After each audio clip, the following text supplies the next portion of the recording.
Assalamualaikum warahmatullahi wabarakatuh. Selamat siang, salam sejahtera untuk kita semua. Salam meraih, salam untuk saudaraku yang ada di Indonesia maupun yang di luar negeri. Semoga berbahagia. Yang sedang sakit mudah-mudahan cepat sembuh, dan yang beraktivitas mendapat rezeki yang berkah. Amin. Ada kabar yang sangat menggembirakan untuk bangsa Indonesia, yaitu bahwa bahasa Indonesia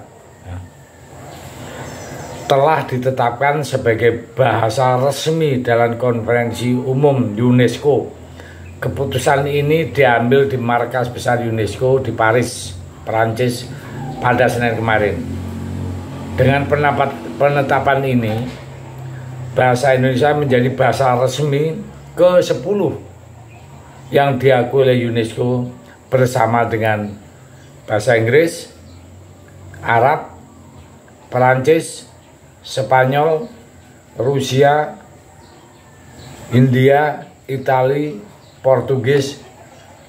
Hebat.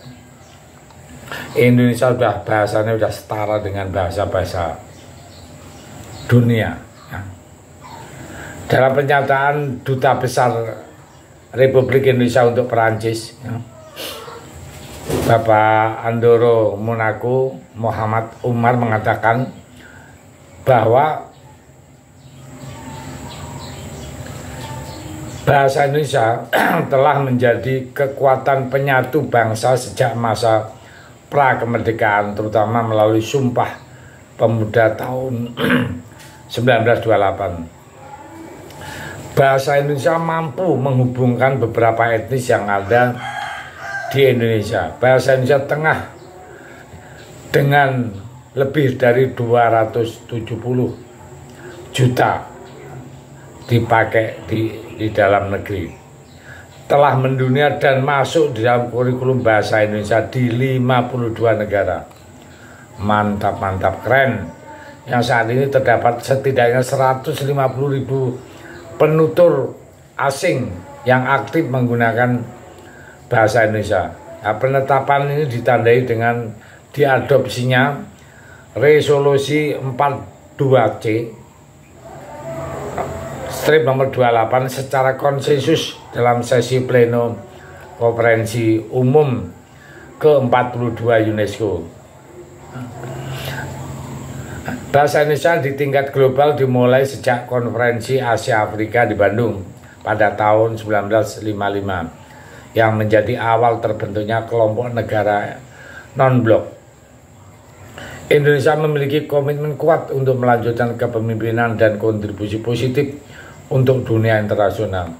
Hal itu ditunjukkan melalui kolaborasi dengan negara-negara lain dalam mengatasi tantangan global, serta peran Indonesia sebagai Ketua G20 tahun 2022 dan Ketua ASEAN tahun 2023. Pengakuan bahasa Indonesia sebagai bahasa resmi konferensi umum UNESCO diharapkan dapat meningkatkan kesadaran terhadap bahasa Indonesia dan memperkuat konektivitas antar bangsa.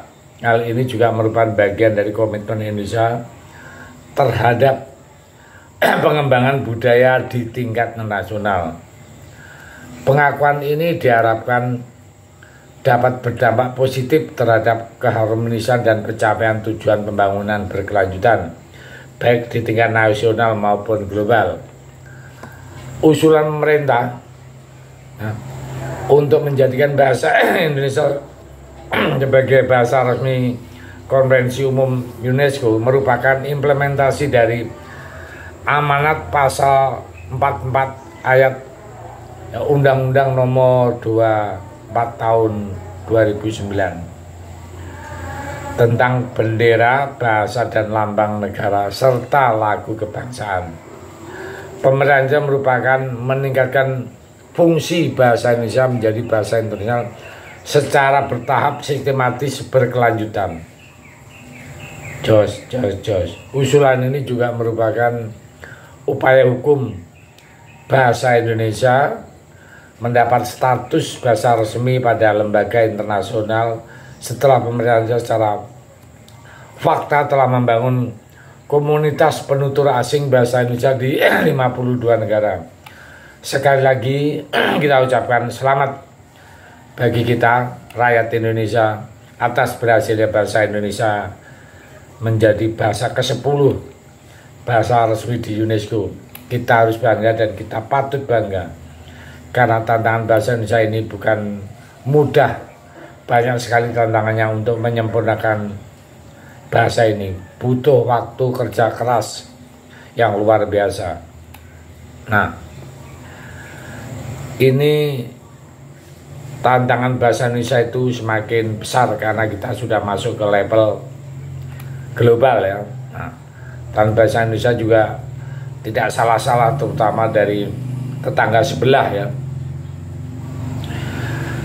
Hampir tiap hari kita dengar itu yang profesor-profesor Malaysia mengklaim ya, seakan-akan bahasa Indonesia itu nggak ada, yang ada bahasa Melayu. Nah, Profesor Malaysia itu sering mengatakan bahwa dia selalu propaganda seolah-olah bahasa Indonesia itu tidak ada, seolah bahasa Indonesia itu bahasa Melayu. Tetapi sekarang sudah terbukti bahwa bahasa Indonesia itu bukan bahasa Melayu. Bahasa Indonesia diakui oleh UNESCO dan sebagai resmi bahasa yang ke-10. Terus bahasa Malaysia, ya berjuanglah Malaysia untuk bisa mengantarkan bahasa Malaysia di UNESCO.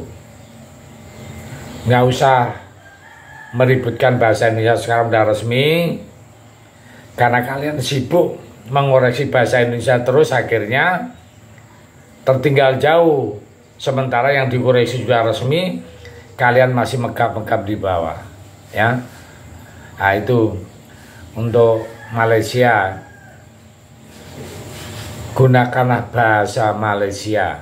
Ini saran saja. Ini kan pakai bahasa Melayu, sehingga seakan Melayu jadi besar. Melayu itu dulu.